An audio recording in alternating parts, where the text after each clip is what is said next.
saya bilang ke teman saya yang di Jakarta, dan kita pernah ketemu waktu saya teman perempuan saya bilang, kamu kenal Fred Noise? Dia bilang, karena kita teman siapa Fred Noise? Dan saya kasih lihat foto, Fred Neus. If you have an idea, jika aku mau ganti namanya mungkin, kalau banyak orang gak bisa cari aku di YouTube, coba dan ada aku lihat di yang keyword research noise, Fred Nose. That's why mungkin harus ganti, tapi gak mau yang bule atau white atau yang lain, aku tidak mau pakai. Kalau pasif rasis. Jadi lebih Indo atau Fred aja atau Freddy ready happy. Fred aja. No. Gak lebay gak ABG. Kalau saya ABG tua semakin gila. Selamat pagi, selamat datang di Fredspirasi lagi. Sekarang kita ada siapa di sini? Ada Ina di sini. Tapi sudah tidak asing lagi yang lihat-lihat saya. Kalau suka nonton kamu yang berhubungan dengan Jerman Indonesia, pasti kalian sudah tidak asing lihat muka-muka begini kan? Tapi kita di Ina sekarang sama Ina. Indonesia. Betul, Ina itu Indonesia. Buat yang belum tahu singkatan dari Indonesia kan Ina ya. Tapi kalau banyak orang cuma lihat nonton kamu di Jerman, bukan di Indonesia. Belum banyak ya. Baru saya nonton vlog di Raja Ampat. Wah, dia di Indonesia juga. Ya. Tapi aku sudah orang Indonesia, so nggak apa-apa. Tapi kita di mana di sini? Kita sekarang lagi di Bali, di Ubud tepatnya, di resort tempat kami menginap. Der Name sagen? Oh, nee. Jangan iklan ya di sini ya. Mau endorse. Kita kan tidak di endorse. Bukan endorse ya ini. Tapi kita di tempat baik. Ya, tempatnya bagus sekali. Ya. Aku sudah tahu sekarang ini harus keluarga bahagia kalau pemandangannya bagus, jadi suasananya bagus begitu. Jadi yang tidak bahagia ke sini bisa bahagia. Betul. Ya kan? Ini iklan baik. Tapi sekarang nggak semua bahagia. Kalau aku mau nanya hal negatif juga, Kalau di sini yang tempat luar biasa, tapi hidup nggak cuma positif, negatif juga. Tapi apa yang menjadi tantanganmu selama di Jerman? Jadi tantangan itu banyak sekali. Sebagai orang asing mungkin kamu sendiri merasakan kalau jadi orang asing di Indonesia pasti mulai bahasa, kultur, budaya, dan kebiasaan sehari-hari pun. Tapi yang menjadi tantangan terbesar saya itu sistem di Jerman. Jadi karena menurut saya sistem di Jerman dan Indonesia tuh sedikit jauh berbeda. Jauh banget. Jauh darimu. Jadi itu tantangan terbesar. Contohnya seperti saya sudah kuliah di Indonesia. Saya punya S1. Saya sarjana di Indonesia, sarjana pariwisata. Tapi dengan ijazah saya tidak bisa bikin apa-apa di Jerman. Kalaupun saya kerja itu bukan karena ijazah saya. Misalnya saya kerja di hotel, ijazah saya tidak bisa menolong saya karena tidak diakui di Jerman. Contohnya kayak gitu. Karena contohnya ijazah-ijazah dari Indonesia hanya beberapa universitas saja yang diakui di Jerman. Jadi itu yang menjadi tantangan terbesar saya. Saya adalah orang yang ingin bekerja, tidak cuma jadi ibu dan istri, saya juga ingin bekerja, menghasilkan uang, melakukan sesuatu begitu. Enggak, tidak dong.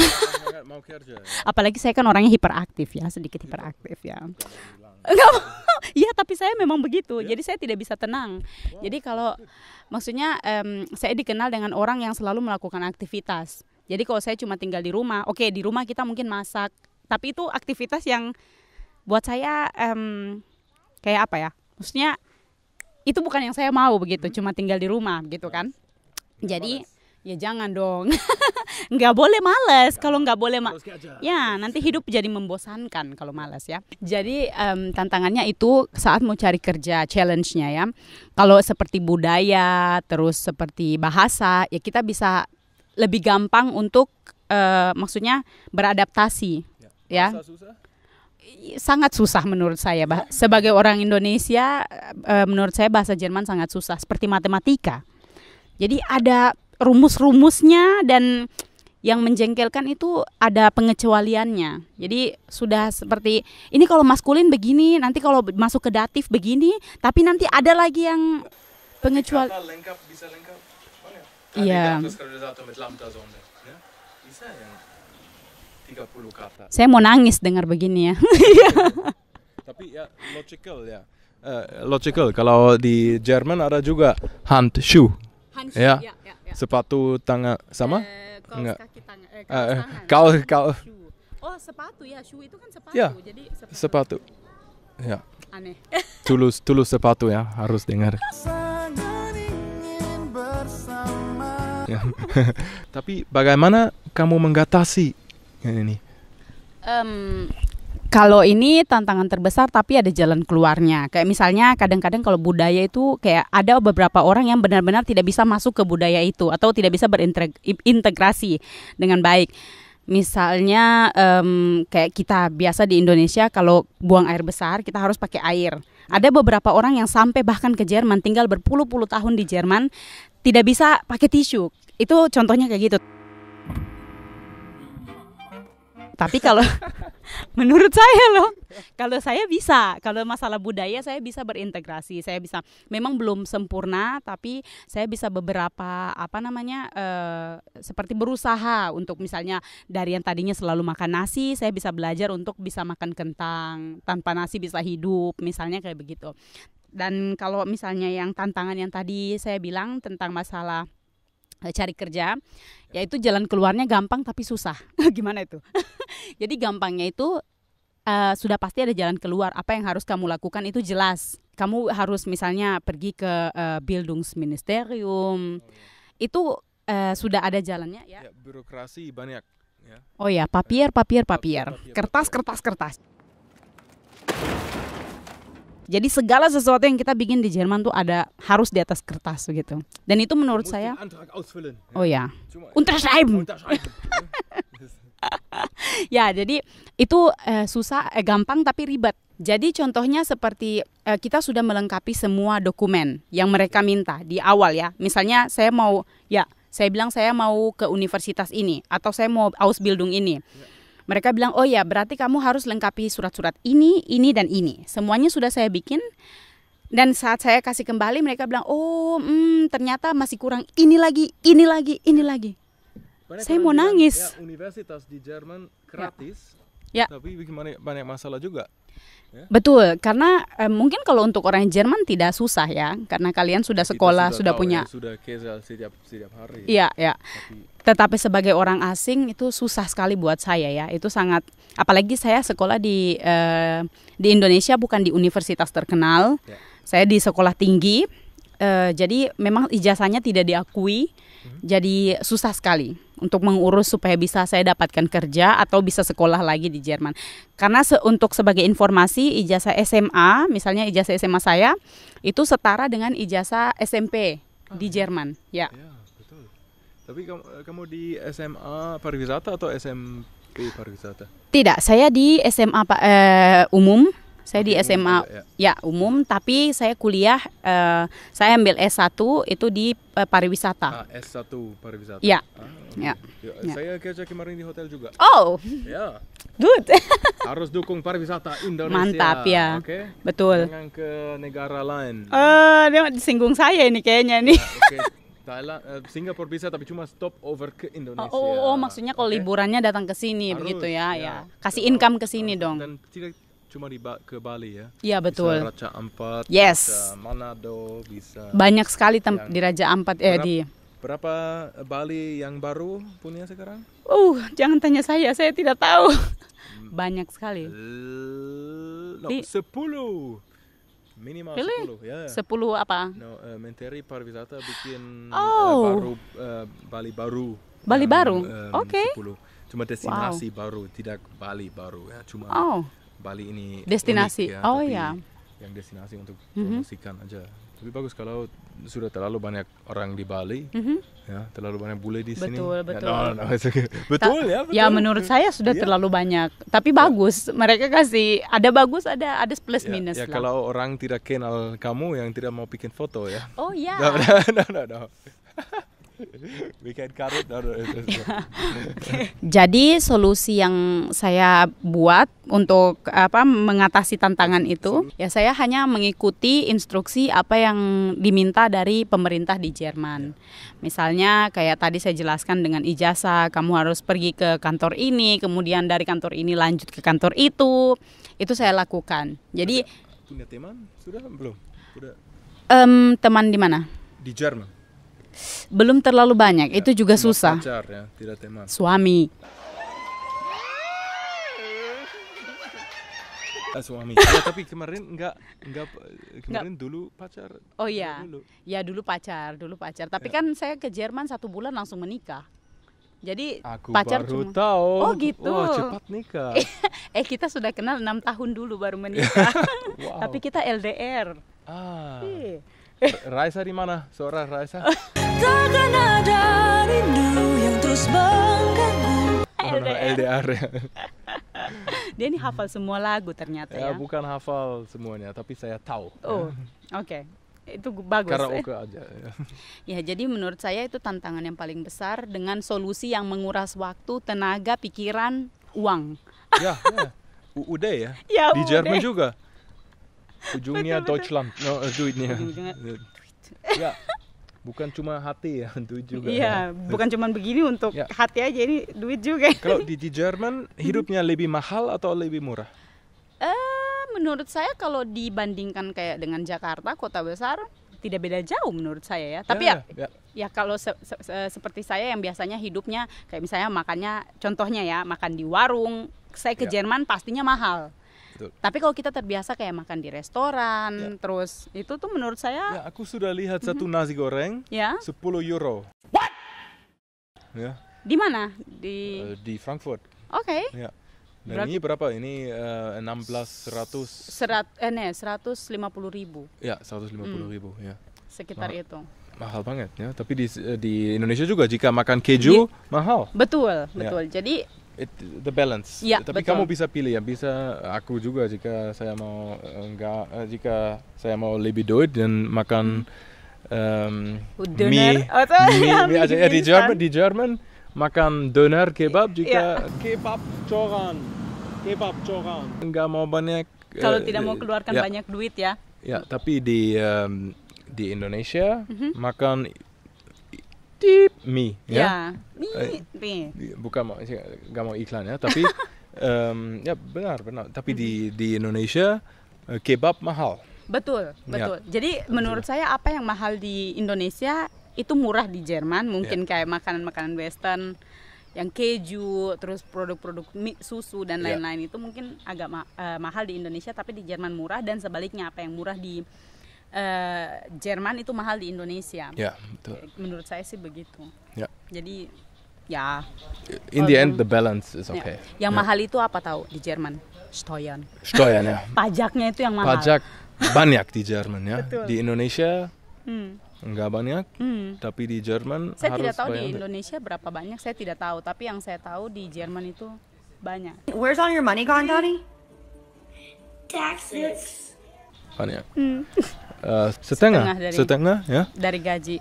Ya, jika salary kamu mungkin 2.000 euro, mungkin nanti net cuma ada 1.000. Bisa begitu, ya. Ya, tapi dengan anak-anak di Jerman baik atau lebih baik di Indonesia? Kalau menurut saya bagaimana ya? Karena saya belum pernah punya anak di Indonesia. Betul. Jadi ya saya belum terlalu bisa compare. Tapi beberapa minggu yang lalu kami kan pulang kampung ke Raja Ampat. Jadi saya di situ lihat Elena kalau di kampung dia tuh bisa lebih explore. Sebagai menurut saya, kalau saya lihat dari kasat mata saya, di Indonesia dia bisa lebih menikmati masa kecilnya. Tapi di Jerman dia belajar banyak tentang kedisiplinan. Oh ya. Kemudian seperti Deutsche Tugend, ya. Richtig. Kedisiplinan, terus seperti di Jerman itu orang ya kayaknya buat anak itu yang paling utama tuh kedisiplinan menurut saya ya. Misalnya jam di sana tuh rata-rata kebanyakan atau yang di lingkungan saya tidak tahu di Jerman bagian-bagian lain kan. Anak-anak paling lambat jam 8 itu sudah harus tidur, begitu. Kayak saya kemarin liburan dan saya lihat seperti ponakan saya, mereka tuh tidur kalau sudah ngantuk. Ya, Tapi di Jerman enggak. Nggak bisa. Harus jam sebelum harus nonton Sandmännchen dulu. Iya, habis betul Sandmännchen. Dan jam 7 harus tidur. Ya. Nggak bisa main HP, nggak punya HP, ya. Betul. Atau Elena tidak punya. Ya kemarin saya main Game Boy Advance, ya. Pokemon, ya. Pokemon, ini oke. Tapi jika mama saya lihat aku di tempat tidur, nggak bisa. Ya. Schlafen gehen, ya. Harus tidur sekarang. Ya, jadi kalau menurut saya di Jerman itu anak-anak lebih bisa, jadi hidup kebiasaan mereka tuh tertata setiap hari. Jam segini harus bangun, jam segini frühstücken, dan mereka selalu makan sama-sama dengan papa mama. Saya tidak tahu ya, mungkin kalau di Jakarta ada juga kebiasaan itu setiap hari makan bersama, tapi kayak misalnya saya di Papua, kita tidak terbiasa dengan kebiasaan itu. Punya judulnya, what is it? Judulnya? Jadwal. Jadwal, sorry. Oh ya. Close enough. Ya. Kalau di Jerman ada jadwal untuk semuanya. Betul, kayak Tagesablauf, ne? Ya, Tagesablauf komplit. Ya, jadi betul. Kayak misalnya jam segini sudah bangun, waktu Elena masih minum susu, itu saja ada jamnya. Misalnya dia mau minta minum susu siang, kita bilang tidak bisa, kamu minum susu sebelum tidur. Ya. Misalnya kayak begitu, dan kita tidak perbiasakan anak-anak untuk makan manis-manis, bongbong. Ya, makanya kemarin saya pas pulang, kayak sepupu-sepupu saya mau kasih, saya bilang jangan, tidak boleh, karena mungkin kita belum tahu saja ya, jadi gula itu bisa bikin anak-anak tuh kayak bersemangat gitu. Ya, jadi itu di malam tapi harus tidur. Iya, itu dia masalahnya. Jadi ya seperti itu, kedisiplinan itu yang mungkin dia di Jerman bisa belajar lebih. Kalau di Indonesia, menurut saya kalau dia tinggal di kampung, dia bisa lebih explore dan menikmati masa kecilnya. Coba sendiri aja ya. Betul. Atau ya nggak bisa makan gula, nggak bisa kopi, nggak bisa Coca-Cola ya. Coca-Cola. Kalau ya bikin bangun ya. Iya, betul. Terlalu aktif nanti. Tapi hal penting apa kamu ajarkan kepada anakmu? Oke. Karena kita basis tinggalnya di Jerman, jadi yang paling kita utamakan tuh ya itu tadi, kedisiplinan, ya. Karena kalau misalnya dia tidak disiplin, dia tidak bisa berinteraksi dengan anak-anak yang lain. Karena rata-rata anak di Jerman itu mereka juga seperti Elena di rumah begitu, tahu jam segini tidur, tahu kita kasih dia nonton, tapi ada batas. Misalnya ya, saya bilang setiap weekend, setiap akhir pekan dia boleh nonton misalnya 30 menit. Contohnya seperti itu ya. Dan kalau misalnya ada saat-saat dimana kalau dia sakit dan dia betul-betul tidak mau makan, kita pakai itu untuk menolong supaya dia bisa makan. Tapi selain dari itu dia harus dengar ke kita. Jadi kita yang pemimpin di keluarga. Bukan karena biasanya kita kan menyerah ya. Orang tua kalau misalnya takut malu di publikum, di umum, dan anak menangis, dia minta ini mau beli ini. Kadang karena kita takut nanti orang bilang kita tidak bisa jaga anak, kasih saja. Jadi saya itu juga susah buat saya, karena saya juga besar dengan budaya yang lain. Tapi saya anggap itu bagus dari Jerman. Yang ada teman dekat saya bilang, kamu yang harus kamu yang harus mengatur anak kamu, bukan anak kamu yang mengatur kamu. Begitu. Jadi karena kamu orang tua, anak kamu harus dengar kamu, bukan kamu dengar anak kamu. Dia bilang kayak begitu, saya bilang oh ya saya setuju. Itu tidak gampang. Sebagai orang tua itu tidak gampang. Tapi mungkin mindset kamu mungkin plaster ya, kalau enggak sekarang saya orang Indonesia, sekarang saya orang Jerman, aku pilih apa, aku pilih. Betul. Itu jadi bagaimana? Kadang itu saya misalnya ya waktu awal-awal Elena masih bayi, saya disuruh Elena mau nangis sampai teriak-teriak, saya tidak boleh langsung ke kamar untuk mengambil dia. Jadi kalau di Indonesia misalnya kita kerja itu bisa sambil kayak main HP. Saya tidak tahu kerjaan yang lainnya. Saya tidak mau bilang semuanya, nanti ada yang salah paham. Di Jerman nggak bisa. Oh ya. Nggak. Kalau di Jerman cuma fokus ke kerja. Betul. Nggak bisa nonton HP dan balas chatting message-nya. Pacar dulu. Pacar atau PDKT lagi nggak bisa. Bisa mungkin, tapi besok kamu langsung bye. Goodbye. Apalagi Kalau di Jerman kan kalau mau kerja itu ada Probezeit. Ya. Ya. 3 bulan kamu kerja di sana, ya. Bisa, Jika nggak cocok, setelah itu kamu bakal dipecat atau dia dipecat secara terhormat. Maaf ya, kita tidak bisa ngambil kamu untuk kerja di sini. Ya, semua hilang. Ya, THR hilang semua. semuanya ya. Tapi ya di kerja orang Jerman efektif, ya, betul. tapi serius. Betul, ya? betul. Kalau jika kerja, kamu kerja 100%. Betul, itu juga saya baru rasakan kayak kan saya baru bekerja beberapa bulan terakhir ini. Jadi betul-betul yang kalau kamu mau kerja di Jerman, carilah pekerjaan yang kamu suka. Karena kalau kamu tidak suka, itu akan menjadi stres. Karena kamu harus melakukan pekerjaan itu tanpa kayak pause, istirahat itu ada waktunya, tapi cuma mungkin 15 menit sampai 30 menit mungkin ya. Mungkin ada 1 jam saja. 1 jam saja. Ya, tapi enggak lama. Ya, enggak lama dan kamu dengan kolega aja, kamu dengan coworker aja ya. So kamu nggak bisa istirahat komplit ya. Betul. Tapi saya sudah lihat di Indonesia sering coworkernya satu layar. Oh iya. Ada kerja, tapi satu layar lagi tapi lebih besar ya. Drama Korea. Ya mungkin Oppo ganteng. Opa ya. Opa. Ya mungkin Opa ganteng.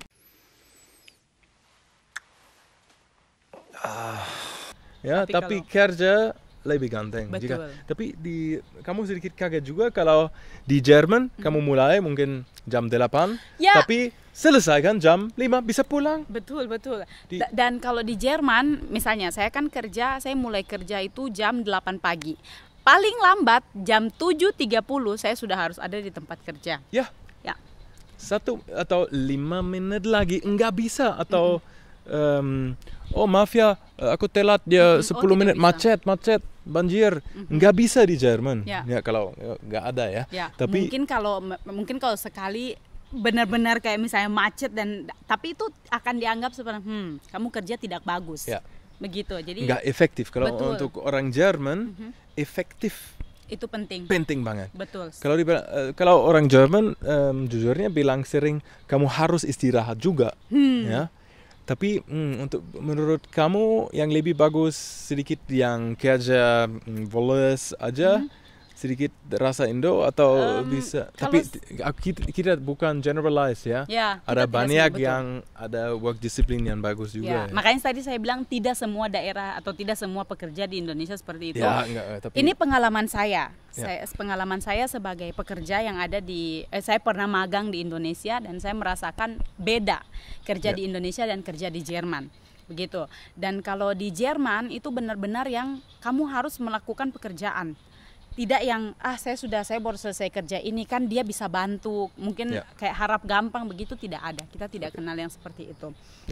Jadi ya. Tapi I think untuk bisnis yang lebih bagus jika work style yang Jerman.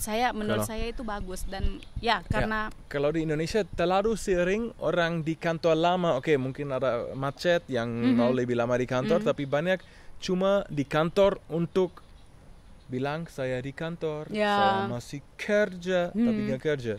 That's the benefit, ya. Ya, kamu pernah mengalami sendiri, pernah lihat langsung? Ya, aku lihat langsung kalau saya kemarin kerja kemarin kerja untuk ke hotel yang besar-besar, banyak ya, 50 aja. Dan sekarang lebih sering di Jerman sebagai dosen yang lain. Dan saya lihat di universitas dan di bisnis juga, jika saya bikin konsultasi, banyak yang cuek. Ya, betul. Dan jika saya di bisnis Indonesia dan masih lihat Opa ya. Tapi it's okay. Enggak apa-apa ya. Jadi kita berbicara berdasarkan pengalaman pribadi ya.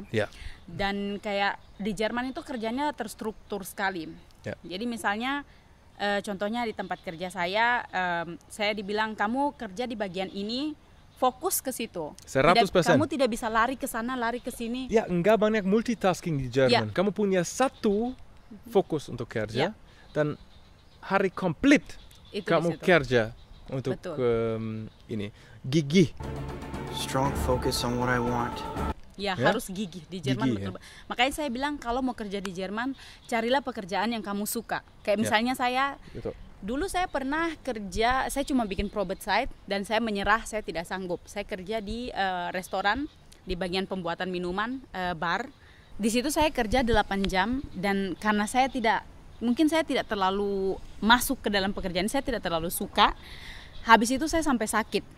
Karena memang betul-betul kamu kerja yang sampai kamu lupa kalau ini sudah jam berapa. Ya, betul. Saking betul-betul yang habis bikin ini langsung ada ini. Ini belum selesai sudah ada itu, tapi tidak boleh sembarangan. Tidak boleh seperti kaos gitu. Kamu harus bikin semuanya meskipun banyak pekerjaan, kamu harus berusaha bagaimana supaya melakukan pekerjaan itu satu persatu. Ini selesai dulu, baru ini dulu, habis itu lanjut ini lagi. Dan habis itu betul-betul habis itu betul-betul KO. Tidak bisa lagi. Jadi setelah itu saya tidak bisa ambil pekerjaan ini. Dan kamu capek banget juga di Jerman ya. Harus semangat ya. Betul. Harus punya semangat. Harus penting sekali di Jerman kalau di dunia pekerjaan ya. Itu semangat itu paling penting. Jika nggak kuat nggak bisa. Ya. Betul. Susah kalau di Jerman. Tapi ya, apa yang memberimu semangat? Kalau saya tahu kamu punya semangatnya. Keluarga ya, tapi keluarga pasti. Tapi yang paling penting itu saya punya goal. Saya punya life goal. Jadi saya punya tujuan hidup. Misalnya saya ini kan keluarga baru, belum punya rumah. Tujuan hidup. Ya. Jadi tujuan hidup yang apa? Yang bahagia dong, yang sukses. Bahagia yang sudah keluarga bahagia ya. Tapi kan harus sukses dulu begitu. Sukses yang apa? Lebih detail. Kayak misalnya begini, saya pengen, jadi ini yang membuat saya semangat ya. Saya pengen beli rumah dari hasil jerih payah saya. Meskipun saya perempuan, mungkin ada yang pikir kan suami bisa kerja. Oke, suami bisa kerja. Saya perempuan, saya juga harus mau menghasilkan. Dan ini stereotipe. Maaf ya jika saya. Ini ada orang Indonesia mau cari suami Jerman kaya. Betul, itu. Dia beli rumah, tapi dia mau sendiri. Ya.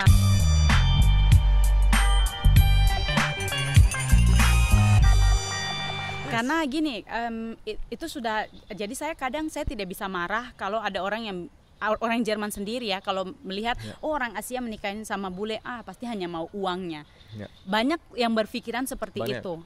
Ya, dan mungkin memang betul banyak perempuan yang betul-betul menikah. Betul, tapi kamu enggak. Mungkin ya, kalau saya jelas tidak, karena saya dengan Paul kita menikah sama-sama, kita mulai dari bawah sama-sama. Jadi suami saya baru dapat pekerjaan bulan ini, bulan depan kita sudah menikah, misalnya kayak begitu.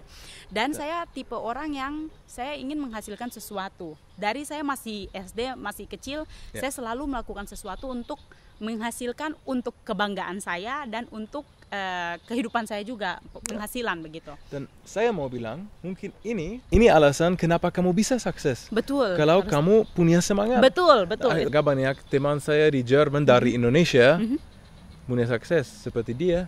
Tapi kamu punya sukses. That's the reason ya. Karena dan menurut saya kenapa orang harus punya semangat? Pertama orang harus punya tujuan hidup dulu. So tujuan hidup beli sendiri yang ini bisa materialis bisa ya. Betul, harus juga supaya kita ada kerja keras juga. Kayak misalnya jadi kalau saya dengan teman-teman saya mau bersaing secara sehat.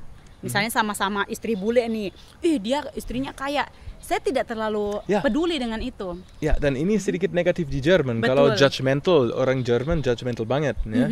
Betul. Orang Jerman bilang, kamu punya mobil baru. Ya. Dari mana, siapa bayar mobil ini? Betul. Siapa, dari mana duitnya? Kenapa dia dan tidak aku? Tapi di Indonesia kamu, wah mobil kece, ayo coba aja. That's the good thing about Indonesia. Jadi kayak misalnya saya misalnya saya sama kakak saya juga seorang YouTuber ya. Jadi kita tuh yang kayak saling kasih semangat. Ayo semangat, kita sama-sama punya goal, kita sama-sama kalau mau sukses, ayo sukses sama-sama. Kalau mau sukses tidak perlu jatuhkan orang lain. Itu paling penting. Ya harus fokus ke diri kita sendiri dulu, betul. Ya. Karena negatifnya begini, kalau saya lihat dari perkumpulan, tidak semua sekali lagi, tapi ada beberapa yang kayak karena ingin naik harus jatuhkan yang lain, begitu. Dan betul. Itu menurut saya pernah ada di fase itu. Saya pernah ada yang kayak karena dia lebih sukses jadi saya jelekkan dia karena saya merasa tidak puas dengan diri saya. Setelah saya di Jerman saya belajar itu tidak betul, itu bukan jalan yang membawa kita ke sukses. Itu hanya membuat kita kayak hancur gitu loh. menurut saya. Ya, 100% ya, dimulai dari diri kita sendiri juga, dan menurut saya sama ya. Kalau banyak bilang, oh Fred ganti namanya pakai bule Fred, atau yang lebih orang cari bule Fred, noise-nya namanya susah ya. Tapi enggak, aku mau coba fokus sendiri ya. Mungkin bule yang ini bisa Jawa whatever. Tapi I did it my way. Be yourself. Be yourself. Just, Jadi ya kayak saya bilang, dulu saya jujur saja, saya bukan orang yang sempurna. Kayak misalnya dulu saya juga orangnya nyinyir, suka yang dia punya ini, paling bohong, paling gini, paling dia cuma pengen ini. Dan setelah saya bekerja, setelah saya punya keluarga, saya semakin tua, semakin bisa berpikir itu tidak baik. Bukan cuma untuk orang yang saya nyinyirin, tapi untuk saya sendiri.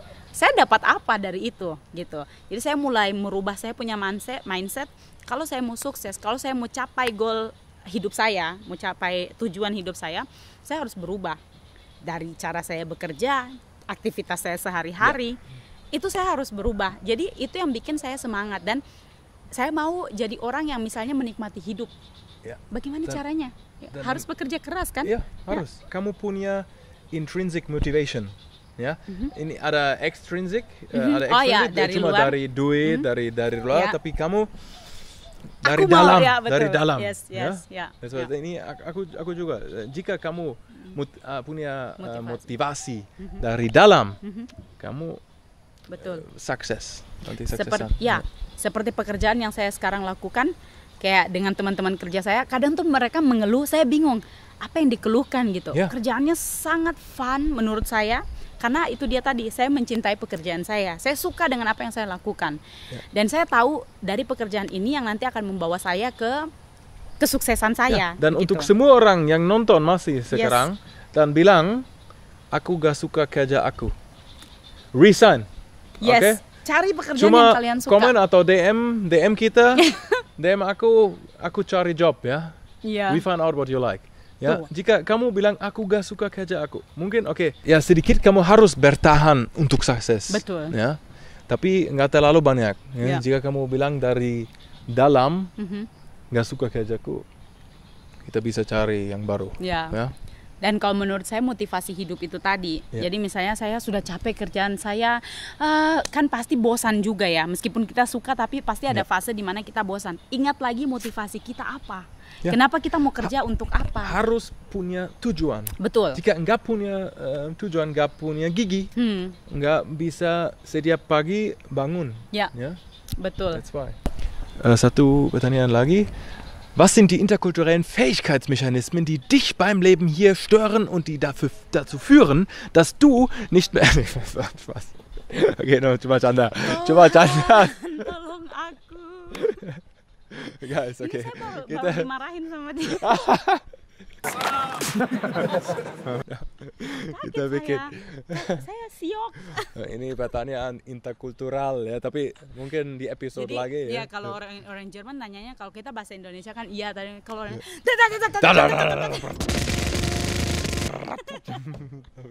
karena penuh semangat itu. Iya, tapi ya sedikit bikin kaget ya. Iya, kaget.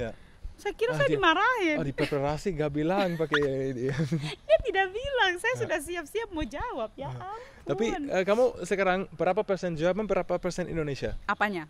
Ya, mindsetnya berapa persen? Saya tidak tahu ya. Kalau saya kayaknya Jerman sudah mulai memakan mindset saya. Rusak. Rusak nih, tidak ya. Jadi kalau menurut saya mungkin 50-50 kali ya. Saya 51%. Indonesia. Betul. Lebih ke Indonesia daripada ke Jerman. Ayo. Sudah lebih Indonesia. Ya, kalau saya 50-50 mungkin karena kayak kemarin keluarga saya, teman-teman saya bilang, "Kamu kayaknya beda dari Jerman gitu." Bagaimana kamu bicara, saya lebih direct gitu. Saya sekarang lebih yang, saya tidak akan bikin begini, saya punya begini dan begitu. Ya, di sini apa kabar? Baik. Jika orang tanya saya, apa kabar? Oh, lumayan aja ya. Ya, betul. Padahal kita kan cuma basa-basi sebenarnya, apa kabar misalnya di Jerman gitu. Nggak ada suka basa-basi ya. Nggak suka. Jika bahasa basi dan bahasa Jerman besti ya. No, gak suka ya. Wah, parah ini. Ya, parah. Oke, terima kasih semuanya untuk tonton. Yes, Dan terima kasih juga untuk channel dia. Makasih. Keluarga Bahagia di Jerman. Yes. Jangan lupa klik ada link di sini. Yes, ya. di bawah sini. Dan atau ya, di description box. Die deskripsi, in der Deskriptionsbox, ja, in der Beschreibungsbox, im Beschreibungsfeld, ya, di sini ada linknya. Jadi ada perbedaannya suara kalau pakai bahasa Jerman sama pakai bahasa Indonesia. Ya, dan jangan lupa subscribe dan mungkin kita ketemu lagi di video baru minggu depan ya. Oke. Tapi yang lebih penting, kamu harus punya semangat. Semangat! Semangat! Ya, semangat! Oke.